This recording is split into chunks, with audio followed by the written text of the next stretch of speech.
స్పందిస్తే బాగానే ఉంటుంది. ఎందుకంటే ఆ మధ్యన ఒకటి బాగా గుర్తుంది నాకు. బెంగళూరులో ఏదైతే మెయిన్ పొజిషన్స్ ఏ కేటగిరీలో 50% స్థానికులకి ఇవ్వాలి, బి కేటగిరీలో 70% ఇవ్వాలి, సి కేటగిరీ డి కేటగిరీలో 100కి 100% కన్నడిగులకే అవకాశాలు ఇవ్వాలంటూ ఒక బిల్లు తీసుకొస్తే దాని మీద అన్ని రకాలైనటువంటి సంఘాలు అభ్యంతరం వ్యక్తం చేస్తే వెంటనే స్పందించిన లోకేష్ పారిశ్రామికవేత్తల్ని కోచ్ చేస్తూ మహారాష్ట్రానికి వచ్చేది మీకు అట్లాంటి రిస్ట్రిక్షన్స్ ఏమీ లేకుండా ఇక్కడ ఏర్పాట్లు చేస్తామని ప్రకటించారు. అది స్పాంటేనియస్ రియాక్షన్. లోకేష్ సూపర్లో స్పందించారని అప్పుడే మాట్లాడుకున్నాం.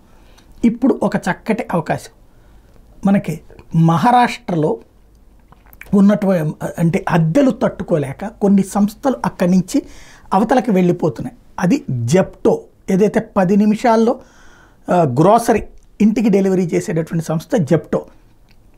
అక్కడి నుంచి దాని హెడ్ ఆఫీస్ ముంబై బేస్డ్గా ఉన్నటువంటి స్టార్టప్ జెప్టో కంపెనీ తన హెడ్ క్వార్టర్స్ని బెంగళూరు సిటీకి మార్చాలని నిర్ణయించుకుంది.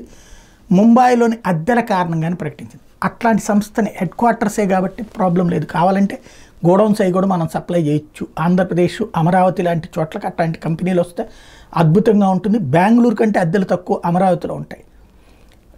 చెన్నై కంటే, హైదరాబాద్ కంటే, బెంగళూరు కంటే తక్కువ అద్దెలతో ఆంధ్రప్రదేశ్లో దొరుకుతాయి. ఆ రూట్లో మనం కనుక మూవ్ చేయగలిగితే బాగుంటుంది.